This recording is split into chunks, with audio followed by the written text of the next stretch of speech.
축복할 수 있는 시간을 나누겠습니다. 샬롬 사랑합니다. 저하고도 인사하겠습니다. 샬롬 사랑합니다. 반갑습니다. 오늘은 성도들이 많이 출타를 해서 또 빈자리가 많이 있습니다.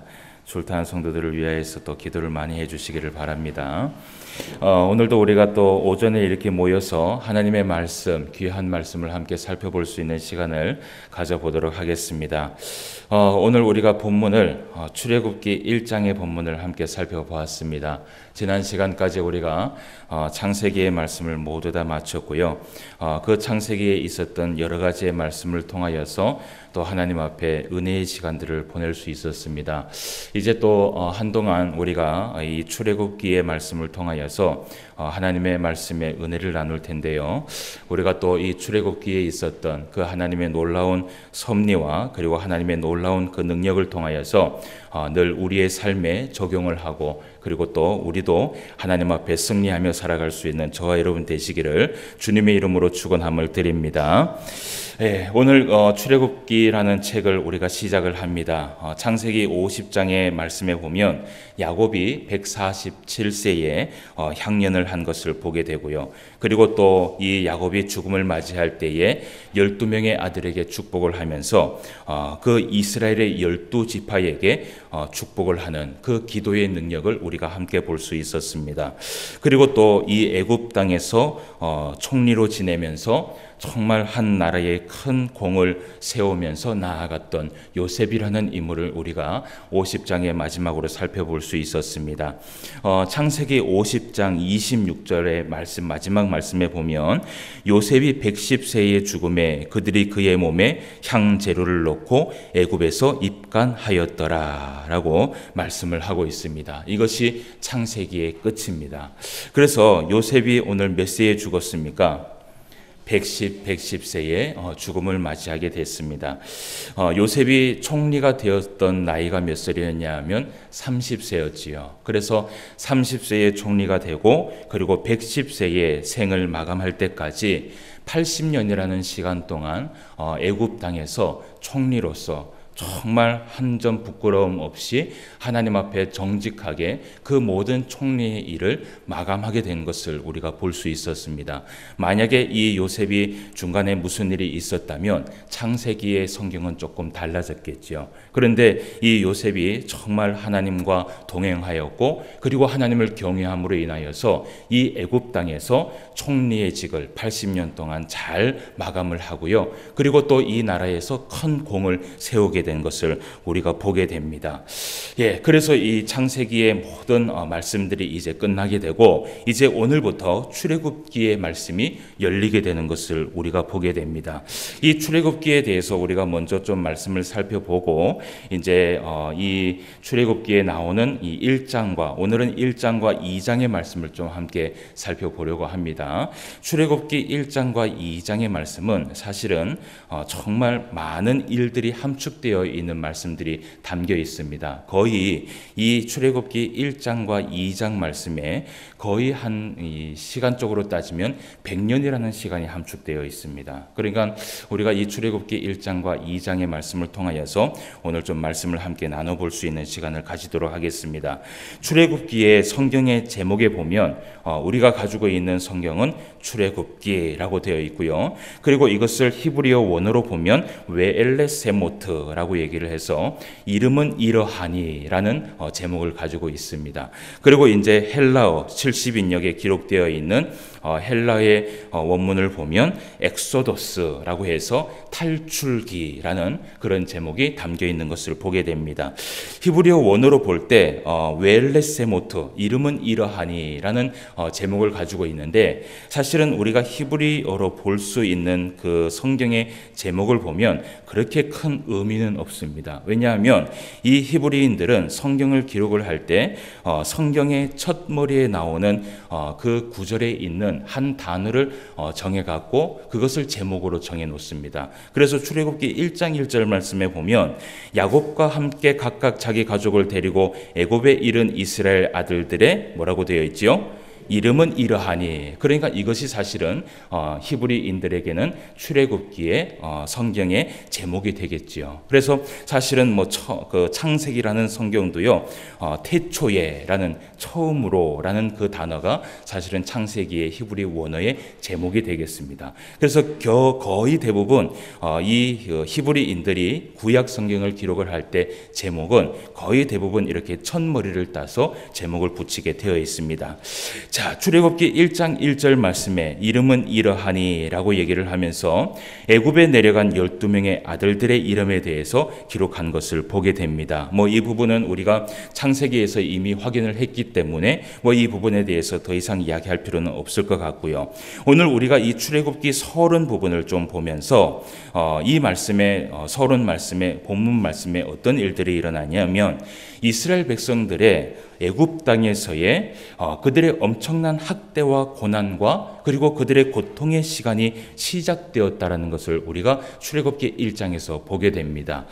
그 출애굽기 1장과 창세기 50장 사이에 어떤 일들이 일어났길래 그리고 이 출애굽기 1장 가운데 이스라엘 백성들 가운데 이런 학대가 일어났을까? 우리는 사실은 성경에서는 이 부분에 대해서는 굉장히 침묵을 하고 있습니다. 그런데 이 사이에 우리가 애굽에 있는 그 역사를 좀 살펴보면 충분히 이럴 만한 일들이 있었구나라는 것을 우리가 살펴볼 수 있었습니다.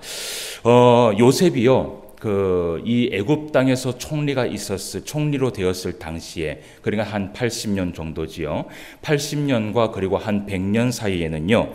이 애굽 땅에 정말 오랜 세월 동안 애굽 땅이 참으로 평안한 나라였습니다. 그 나라에 전쟁도 없었고요. 그리고 또 하나님께서 이 요셉을 통하여서 얼마나 복을 많이 베풀어 주셨으면 전쟁도 없을 뿐만 아니라 정말 풍요로운 나라가 이 애굽 나라였지요. 그래서 이 애굽 나라가 요셉이 총리로 지내고 있었을 때에 계속해서 나라가 번성하게 되고 나라가 강국이 되는 것을 역사를 통해서 볼 수 있어요. 제가 이런 것을 참 봤을 때 요셉이라는 인물이요 참 복된 사람이다라는 것을 생각해 보게 돼요. 여러분, 이 요셉이 어떤 사람이에요? 사실은 이 요셉 자신도요 자기가 그렇게 잘났다라고 이야기하는 사람은 아니었어요. 그럼에도 불구하고 이 요셉이 하나님과 동행하여 살아가고 하나님을 경외하면서 살아가니까요 하나님께서요 요셉을 통하여서 애굽 나라에 복을 허락하여 주시는 것이에요. 여러분, 우리가 신앙생활을 하면서 우리의 신앙의 삶이요 하나님을 경외하면서 하나님을 높이면서 말씀 앞에 순종하며 살아가면요 우리만 하나님 앞에 복을 받을 뿐만 아니라 사실은 우리를 통하여서 우리 안에 있는 모든 사람들에게도 하나님은 복을 허락하여 주신다라는 것이에요. 그래서 그런 것들을 우리가 어디에서 살펴볼 수 있냐 하면 이 성경에 있는 그 역사를 통해서 우리가 살펴볼 수 있다라는 것이지요. 그런데 이 출애굽기에 보면 오늘 이제 출애굽기를 시작하면서 우리가 한 가지를 좀 주목해야 할 것이 있습니다. 우리가 성경에서 이야기하지 않는 역사를 제가 좀 이야기를 하려고 합니다. 자, 왜냐하면 이 애굽에 있는 역사를 좀 살펴봐야 됩니다. 그러면 왜 성경에서는 애굽에 있는 역사를 기록하지 않았느냐? 보통 히브리인들은요, 자기들의 그 역사 외에는 특별히 관계가 되어 있지 않는 역사는요 기록을 해놓지 않습니다. 그런데 우리가 보통 그 학교에서 학생들이 공부를 하면 한국사에 대해서 배우잖아요. 그죠? 그 한국사를 배우면서 우리가 그 역사를 알고 있는 것처럼 사실은 이 이스라엘의 백성들은요 이미 학교에서 공부를 하면서 창세기에서 출애굽 사이에 있었던 그 역사를 배우게 됩니다. 그래서 사실은 없었던 이야기를 제가 하고 있는 것이 아니라 그 역사의 가운데 있었던 어떤 일들이 있었는지 우리가 잠시 말씀을 좀 살펴보는 시간을 가지도록 하겠습니다. 먼저 우리가 조금 주목해야 될 말씀을 좀 먼저 보면 5절과 6절과 7절 말씀을 한번 봅시다.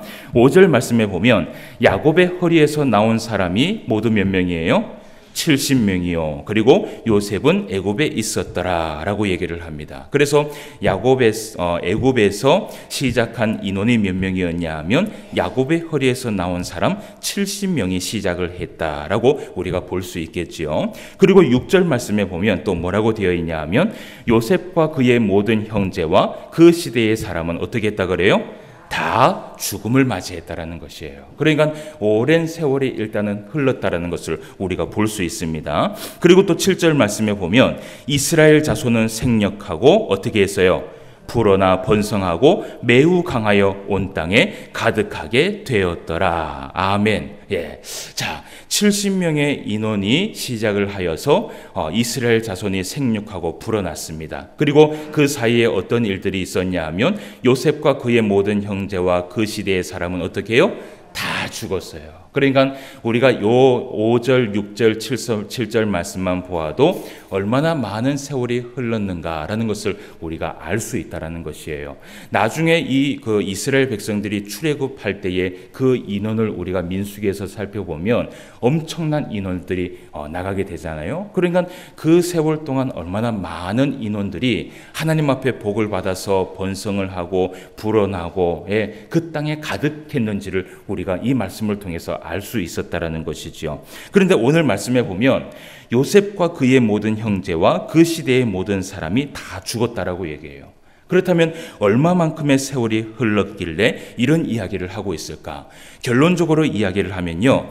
창세기와 출애굽 사이의 시간은 대략 350년이 흘러가게 됩니다. 그래서 우리는 성경을 볼 때 창세기 50장을 딱 보고 출애굽기 1장을 딱 펴면 그 안에 몇 장이 있어요? 성경은 몇 장이에요? 창세기 50장에서 출애굽기 1장을 딱 펴면 성경은 몇 장이에요? 한 장이에요. 한 장. 그죠? 예, 한 장이지만 이 사이에 어떤 역사가 있었냐 하면 350년이라는 역사가 숨겨 있었어요. 예. 그러니까 엄청난 시간들이 흐른 것이지요. 그러면 이 350년이라는 이 역사가 과연 어디에 있었는가? 그리고 이 350년이라는 시간이 흐르는 동안 과연 이 이스라엘 백성들 가운데에서 어떤 일이 있었는가? 우리가 그것을 좀 살펴볼 필요가 있단 말이지요. 그래서 그 사이에 350년이라는 세월이 흐르게 되는데 시각적인 관점에서 보면 제가 풀이를 해드리면요. 야곱의 일가가 애굽 땅에 이주한 때가 시대적으로 봤을 때는 BC 1876년으로 보고 있습니다. 예. 그리고 모세가 출생한 때를 보면 됩니다. 오늘 이제 2장에 보면 모세가 출생을 하게 되는데 모세가 출생한 때가 언제냐면 BC 1527년경입니다. 그러면 그 사이를 딱 계산을 하면 몇 년이 나오냐 하면 349년이라는 세월이 흘렀다는 것이 나오게 됩니다. 그러니까 거의 세월을 봤을 때 350년이라는 시간이 그 안에 흘렀다라는 것이지요. 그런데 여기에서 이제 애굽 나라에 있는 역사를 우리가 좀 살펴볼 수 있습니다. 그러니까 80년이라는 시간 동안 이 애굽 나라에 하나님 앞에 큰 은혜를 받았고 평온한 시대가 일어났었는데 요셉이 살아있는 동안에는 그렇게 평온하고 풍족하고 그리고 하나님 앞에 큰 은혜를 받았던 나라가 요셉이 죽고 난 이후에 어떤 일들이 일어나냐면 이 애굽 나라에 큰 전쟁이 일어나게 됩니다. 그러니까 작은 전쟁이 아니라요. 너무나 큰 전쟁이 일어나게 돼요. 그 전쟁의 기간이 자그마치 몇 년이냐 하면 50년이라는 전쟁이 일어나게 돼요. 여러분 50년 동안 한번 싸워보십시오. 어떻게 될까요? 예, 세월이 50년이 흐르면요. 그 다음 세대가 또 싸움을 해야 될 정도로 엄청난 싸움이 그 전쟁이 이 애굽 땅에 일어나게 돼요. 그런데 그 전쟁이 일어났을 때에 어떤 나라가 이 애굽 땅에 쳐들어왔냐 하면 힉속스 왕조라는 자가 통치하고 있었던 이 나라가 이 애굽 땅에 쳐들어오게 됩니다. 그 나라가 북왕에 있는 국가 연맹체입니다. 이 말은 뭐냐면요, 한 민족이 아니라 여러 개의 민족이 하나의 연맹체가 되어서 힉속스 왕조라는 이 민족이 이 애굽 나라에 쳐들어오게 되는 것이죠. 그래서 그 가운데 있었던 종족이 아무르 종족, 양하드 종족, 호리 종족으로 이루어진 이 종족들이 매우 큰 영토를 가지고 있었어요. 그러니까 이 힉속스 왕조라는 이 나라가 매우 큰 영토를 가지고 있었는데 국가 연맹체로 있었던 이들이 힉속스 왕조가 애굽 나라에 쳐들어오게 돼요. 애굽 나라에 쳐들어오면서 50년의 전쟁의 끝에 BC 1730년에 이 이집트의 전 나라를 완전히 모든 나라를 정복을 하게 됩니다. 그러니까 이 이집트라는 나라가 완전히 어디로 넘어가게 돼요? 힉속스 왕조라는 그 나라에 완전히 넘어가게 되는 것이에요. 그러니까 그런 이 힉속스 나라가 애굽 나라를 그렇게 1730년에 완전히 정복을 하고 난 다음에 이 애굽 나라를 몇 년 동안 이끌어 가느냐 하면 150년 동안을 이 힉속스 왕조가 애굽 나라를 이끌어 가게 돼요.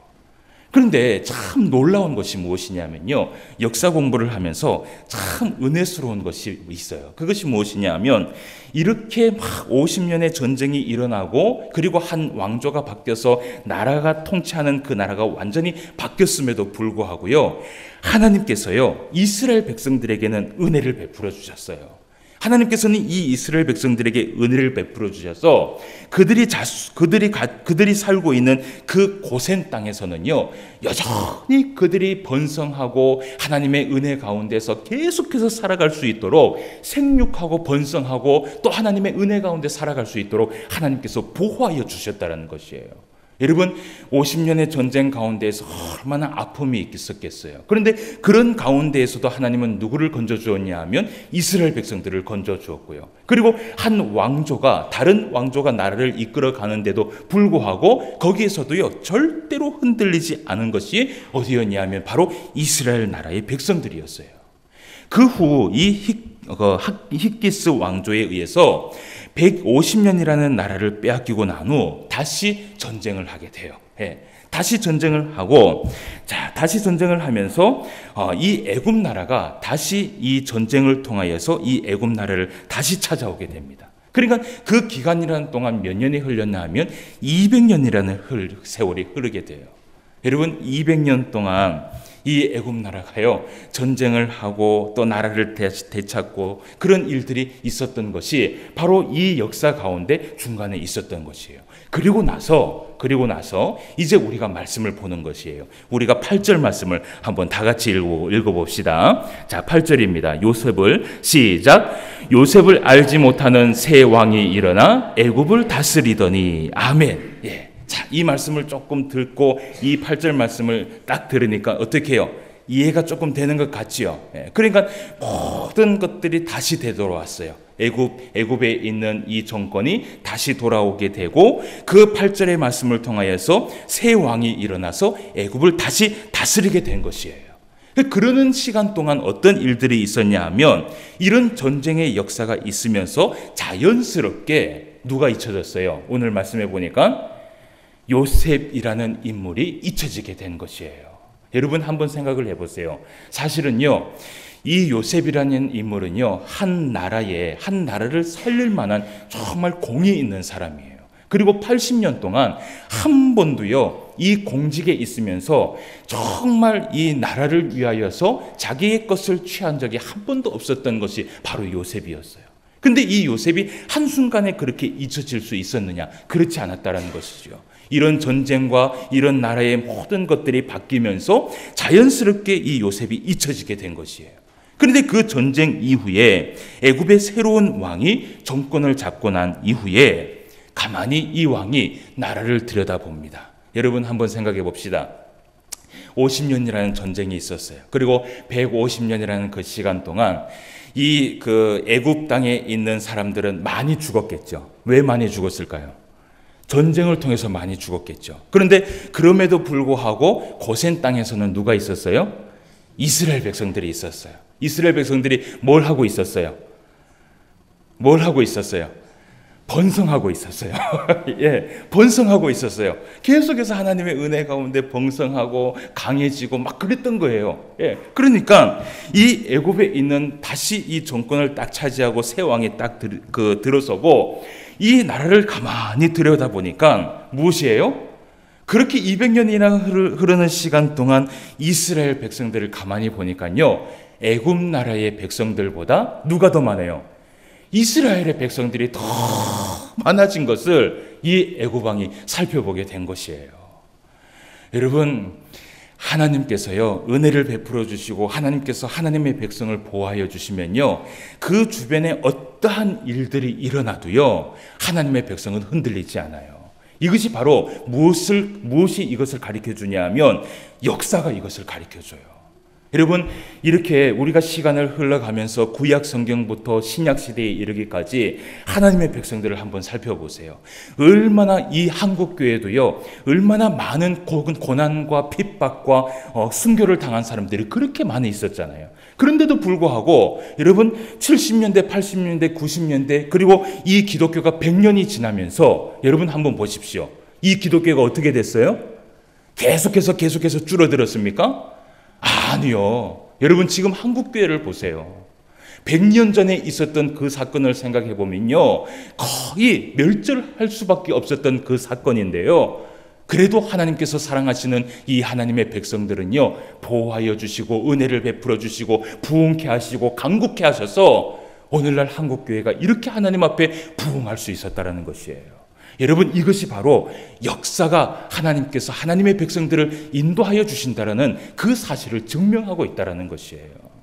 자, 그러면서 이런 이야기들을 우리가 보면서 여러분 한번 봅시다. 이 애굽왕이 새로 나라를 딱 이렇게 하고 이스라엘 백성들이 많아지고 그런 가운데 두려울 수밖에 없는 것이죠. 전쟁을 한번 치렀습니다. 전쟁을 치르는 동안 200년 동안 얼마나 아픔이 있었겠어요. 그러니까 가만히 살펴보니까 나라를 한번 빼앗겨 보니까요, 더 두려운 것이에요. 그래서 뭐라고 얘기하냐면 왕이요, 결정을 내립니다. 10절과 11절 말씀을 봅시다. 뭐라고 그러는지 한번 봅시다. 자, 우리가 그들에게 대하여 지혜롭게 하자. 두렵건대 그들이 더 많게 되면 전쟁이 일어날 때에 우리 대적과 합하여 우리와 싸우고 이 땅에서 나갈까 하노라 하고 감독들을 그들 위에 세우고 그들에게 무거운 짐을 지워 괴롭게 하여 그들에게 바로를 위하여 국고성 비돔과 라함셋을 건축하게 하니라. 아멘. 예, 이 왕이 결정을 한 거예요. 뭘 결정을 했냐 하면 이스라엘 백성들을 보니까 두려운 거예요. 그리고 전쟁을 한번 크게 당해보니까요, 이 이스라엘 백성들이 막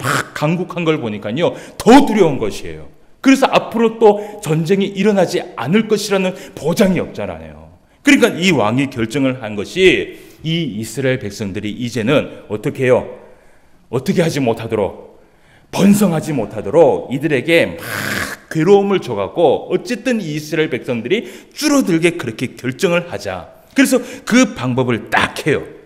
그런데 이 이스라엘 백성들에게요, 막 고된 노동을 주고, 예, 그리고 막 밤이 새도록 일을 하게 하고요, 24시간 일을 하게 하고요, 정말 힘들게 그렇게 학대를 하면서 노예처럼 그렇게 생활을 하게 되는데 어떤 일들이 일어나냐 하면 이들에게 힘들게 하면 힘들게 할수록 어떻게 해요? 더 번성하는 거라. 환장하는 거예요. 여러분, 왕으로서는요, 감당할 수가 없는 거예요. 자고 일어나면 이스라엘 백성들이 불어나고 자고 일어나면 이스라엘 백성들이 불어나는 거예요. 아무리 힘들게 해도요, 도대체가요, 이해할 수가 없는 거예요. 이렇게 24시간 일을 하고 이렇게 열심히 일을 하고 고되게 하는데도 이들의 생산은 어떻게 해요? 날마다 번성하게 되는 거예요. 여러분, 이런 이야기가 바로 출애굽기의 이야기예요. 그런데 그러다 보니까 이 애굽의 왕이 또 하나의 결정을 내립니다. 아무리 해도 안 되는 거예요. 그래서 이 애굽 왕이 어떤 방법을 사용하냐 하면 히브리인들의 아이들을 받아내는 누구예요? 산파들을 딱 불러내는 거예요. 그 산파들을 딱 불러서 뭐라고 얘기하냐 하면 15절 말씀을 한번 봅시다. 애굽왕이 15절 시작. 애굽왕이 히브리 산파 시브라와 하는 사람과 부하라 하는 사람에게 말하여 이르되 라고 얘기를 해요. 그러면서 여기에서 이 애굽왕이 사용하는 방법이 무엇이냐 하면 이 시브라와 부하라는 하는 이 사람을 불러갖고 이제 앞으로 히브리 여인들이 낳는 그 아이들 가운데 남자아이는 어떻게 해요? 다 죽이고 그리고 여자아이는 살리라는 것이에요. 그런데 오늘 여기에 말씀해 보면 시브라와 부하라는 사람이라고 얘기를 하잖아요. 이 시브라라는 것은 아름답다라는 뜻이고요, 부하라는 것은 소리치는 자라는 뜻이에요. 그러니까 여러분, 이거는요, 그 사람의 이름을 이야기하는 것이 아니에요. 이거는 산파를 두고 부르는 이름이에요. 그러니까 우리가 산파 그러면은 아기를 받는 사람이라고 얘기하는 것처럼 이 당시에 아기를 받는 사람들의 이름이 뭐라고 얘기했냐면 시브라와 부하라고 얘기를 했어요. 그러니까 이거는 본인들이 가지고 있는 이름이 아니라 산파들을 얘기하고 있는 것이에요. 그 산파들을 다 불러놓고 예, 앞으로 이 히브리 여인들이 남자아이를 낳거든 그 자리에서 죽이고, 그리고 여자아이를 낳거든 살려두라는 것이에요. 그런데 이 히브리 산파들이, 여러분, 아기를 받는 사람들이 아기를 낳는데 그 자리에서 죽이는 것이 쉽습니까? 어렵습니까? 어려워요. 어떻게 그 아이를 죽일 수 있어요? 예. 산파라는 이 직업을 가지고 있는 사람은요, 아기를 잘 받아야 되고요, 정말 그것을 사명을 가지고 살아가는 사람이에요. 근데 죽이라고 이야기를 하니까 하나님이 두려워서라도 그걸 하지 못하는 거라. 그러니까 나중에 이 히브리 산파들이 예 하고 그렇게 돌아갔는데, 나중에 또 시간이 흘러보니까 어떻게 해요? 이 이스라엘 백성들이 시간이 흐르면 흐를수록 또 어떻게 해요? 계속해서 번성하는 거예요. 예? 얼마나 열심히 번성을 했으면, 예, 나중에 한번 여러분 보세요. 출애굽에 이 애굽하는 그 이스라엘 백성들이요, 남자들만, 장성한 남자들만 60만 명이에요. 70명에서 여러분 이렇게 불어났어요. 예. 대단하죠? 예, 별로 안 대단하다고 생각하는 거예요. 예. 우리 외할머님이 몇 명을 낳냐 하면 11명을 낳았어요. 뭐 옛날에는 그렇게 놓지 않았어요? 예. 지금은 뭐 생각도 못할 일이죠. 그죠? 11명을 낳았는데 그 중에서 2분이 돌아가시고 9명이 지금 살아계시는데, 옛날에는 그런 일들이 많았다라고 얘기를 해요. 그럼 오늘날 보니까 뭐 TV에 보니까 어떤 그 가정은 뭐 13명, 그리고 뭐 한 20명까지도 낳는 그런 가정들도 보이더라고요. 그러니까 여러분 한번 생각해 보세요. 지금 이 이스라엘 백성들이요, 70명으로 시작해 갖고요, 나중에 흩어질 때는, 출애굽할 때는 장성만 60만 명이니까 모두 다 하면요, 정말 수많은 인원들이 불어난 거예요. 예. 자, 그렇게 해서 이 그 산파들을 그렇게 훈련을 시켜서 딱 하니까 그래도 불어나는 거예요. 그러니까 이 히브리 산파들을 불러갖고 막 뭐라고 얘기하냐 하면, 히브리 산파들이요, 이 그 히브리 여인들은 너무 건강해갖고 내가 아기를 받으러 가는 그 순간 전에 뭐예요? 아기를 다 낳더라. 그리고 다 안고 있는데 어떡하냐 말이냐. 그러니까 이 애구방이 막 미치겠는 거예요. 이 방법을 써도 안 되고 저 방법을 써도 안 되고. 그러니까 결국은 이 애구방이요, 한 가지 결정을 내립니다. 무엇을 결정을 내리냐 하면, 우리가 22절 말씀을 함께 볼게요. 22절 말씀을 다 같이 한번 읽어봅시다. 시작. 그러므로 바로가 그의 모든 백성에게 명령하여 이르되, 아들이 태어나거든 너희는 그를 나일강에 던지고 딸이거든 살려두라 하였더라. 아멘. 예. 여러분, 결국은 이 애구방이 사용한 것은 무엇이냐면요, 나라의 정권을 바꾸는 것이에요. 그래서 이 히브리 여인들이 남자아이를 다 태어나게 하면요, 모두 다가 나일강에 다 빠뜨리게 하고요, 여자아이면 살려두는 것이에요. 여러분, 이스라엘 백성들이 애굽 땅에 와서 한 나라의 총리의 후손으로 태어나서 350년이라는 세월을 보내면서, 여러분, 50년이라는 큰 전쟁 가운데에서도 아무 일도 없었고요, 그리고 그렇게 200년이라는 시간이 흐르면서도 왕권이 한번 바뀌고 있으면서도요, 고센 땅에 있었던 이러한 이스라엘 백성들에게 이러한 학대가 한 번도 있었던 적이 없었어요. 그런데 이 이스라엘 백성들에게 오늘 어떤 일들이 일어났냐면, 그들의 그 삶의 고역과 그 모든 고된 삶을 떠나서요, 이제는요, 한 민족이 어떻게 해요? 씨가 마르게 생겼는 거예요. 여러분, 얼마나 이들이 두렵고 정말 그 가운데서 얼마나 슬펐겠어요. 한번 생각을 해보세요. 남자들은 그냥 다 죽는 거예요. 여러분, 보니까 요즘은 딸을 낳아야지 금메달이라 그래요. 딸 셋 놓고 아들 하나 놓으면 뭐라 그래요? 금메달이라고 얘기를 하는데, 우리는 아들 둘을 낳았고 뭐 아무 메달도 없고 지금, 예, 그런데 딸이 좋다 그래요. 근데 여러분, 아들 이렇게 이야기한 이유가 무엇이냐 하면, 그래도 어쨌든 이 손을 이어가기 위해서 아들을 이야기하잖아요. 저도 사실은 딸이 좋아요. 처음에 결혼을 했을 때 아들보다는 딸을 원했어요. 근데 하나님께서 아들 둘을 주시더라고요. 그래도 감사했죠. 예.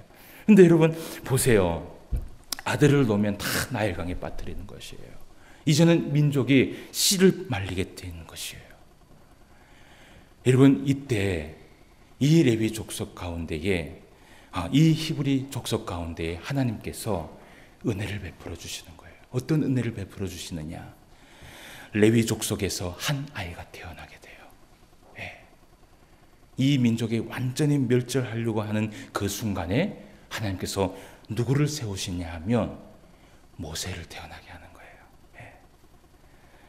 그래서 이 모세가 태어난 스토리를 우리가 한번 보도록 합시다. 하나님께서 이것을 통해서 어떤 은혜를 주시는지 우리가 2장 1절에서 10절까지 말씀을 함께 보도록 하겠습니다. 2장 1절에서 10절입니다.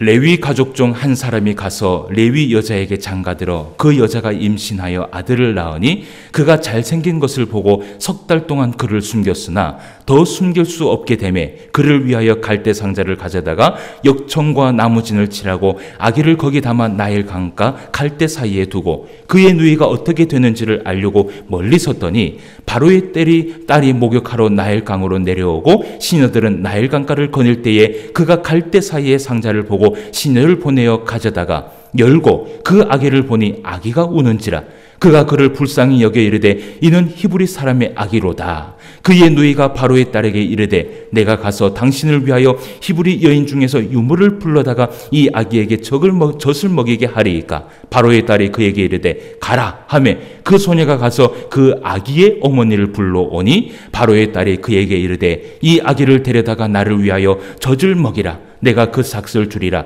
여인이 아기를 데려다가 젖을 먹이더니 그 아이가 자라매 바로의 딸에게로 데려가니 그가 그의 아들이 되니라. 그가 그의 이름을 모세라 하여 이르되 이는 내가 그를 물에서 건져내었음이라 하였더라. 아멘. 예. 오늘 말씀에 보면 그의 이름은 모세라 하여 이르되 뭐라고 되어 있어요? 이는 내가 그를 물에서 건져내었음이라. 아멘. 여러분, 한 민족이 완전히 몰살되려고 했었던 그 순간에 하나님께서 이 이스라엘 백성들에게 은혜를 베풀어 주신 것이에요. 가장 적절한 시기 때, 가장 하나님께서 생각하는 그 시기 때에 모세를 낳게 하셔서 그 사건을 통하여서 여러분, 이 모세만 건져준 것이 아니라 사실은 이것은 무엇을 건져준 거예요? 이스라엘 백성들을 건져내어 주신 것이에요. 예? 여러분, 신앙생활을 하면서요, 앞이 캄캄할 정도로 막막할 때가 있어요. 예. 정말 캄캄할 때가 있어요. 예. 어떻게 하면 이 터널 같은 막막함에서 벗어날 수 있을까? 예. 가도 이 어둠의 끝이 안 보여. 예. 여러분, 우리가 신앙생활을 하면서 그럴 때가 있어요. 아무리 해도 답이 안 나오고요, 저렇게 해도 답이 안 나와요. 옆을 보아도 길이 안 보이고요, 뒤를 보아도 길이 안 보여요. 앞을 보면 어떻게 되냐면 더 막막해. 어떻게 될지 몰라요. 저도요, 신학 공부를 하면서 한 20년 만에 공부를 마쳤어요. 20살 때 신학을 시작을 해서 한 40살에 공부를 마쳤으니까요. 그런데 신학 공부를 하면서 얼마나 많이 울었는지 몰라요. 가진 것도 없고요. 예. 그리고 늘 이 20년 동안 신학 공부를 해야 됐었던 이유는 무엇이냐 하면 돈이 없으니까. 그러니까 공부를 하다가 또 학교를 다니기 위해서 무엇을 해야 되냐 하면 휴학을 하고 또 그리고 돈을 벌고 학교를 다니는 거예요. 이것이 계속해서 반복이 되니까 막 지치는 거예요. 여러분, 그런 삶이 계속해서 반복이 되면요, 정말 힘들어요.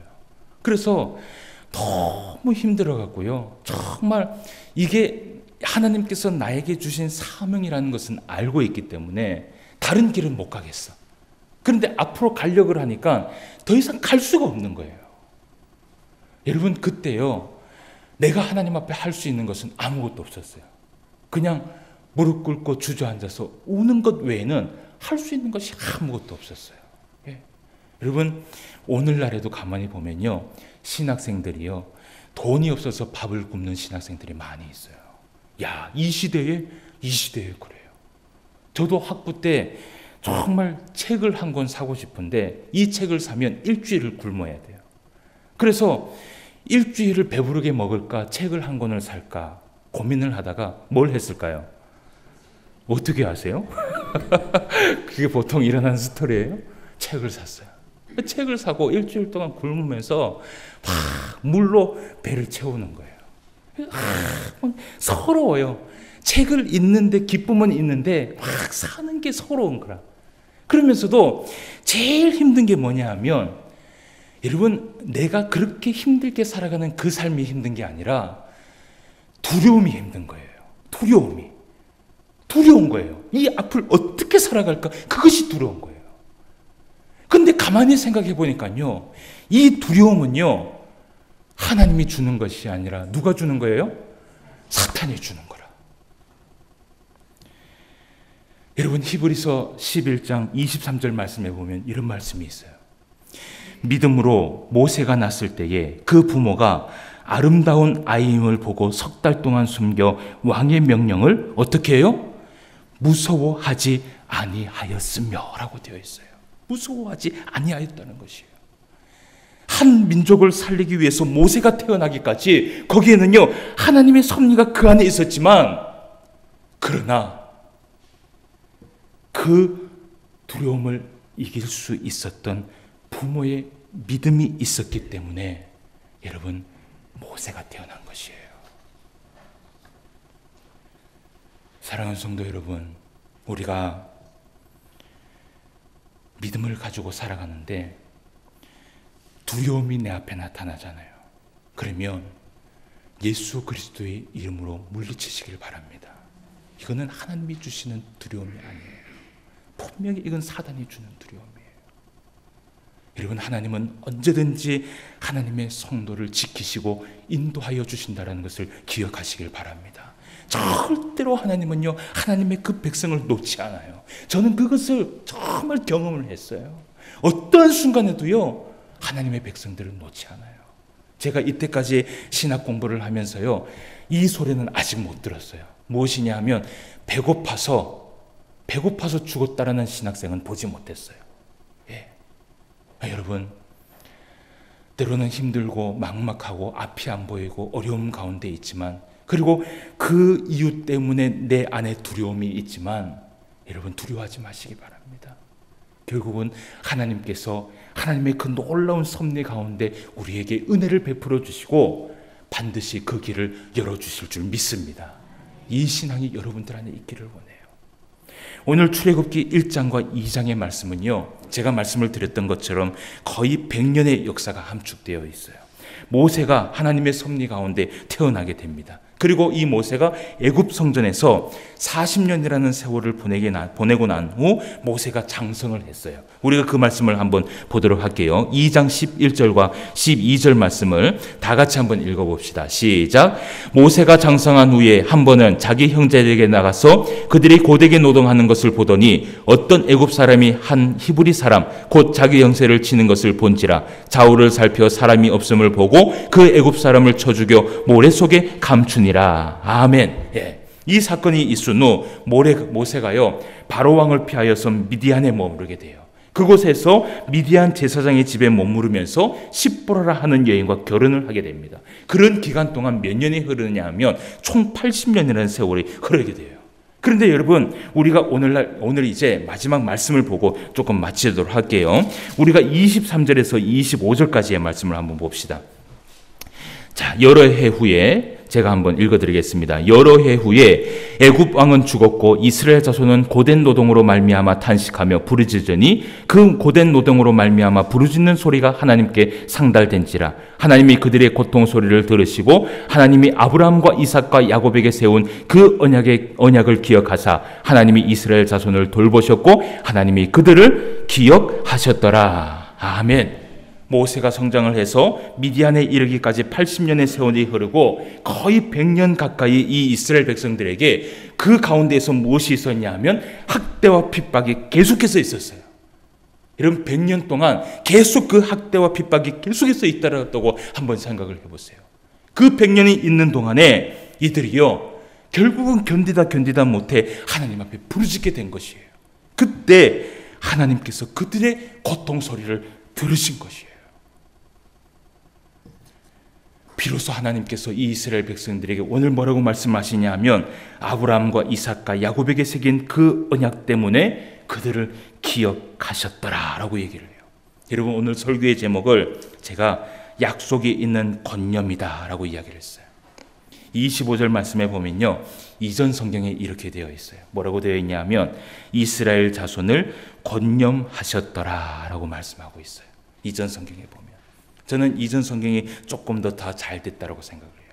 여기에 히브리어 두 가지의 단어가 사용되었어요. 첫 번째는 뭐냐면 라아, 그리고 두 번째는 뭐냐면 야다라는 단어가 사용되었어요. 이 라아와 야다라는 이 단어는 무엇이냐면요, 그들을 바라보고 그들을 알고 있었다라는 것이에요. 하나님은요, 이스라엘 백성들을 바라보고 있었고요, 이스라엘 백성들을 알고 있었어요.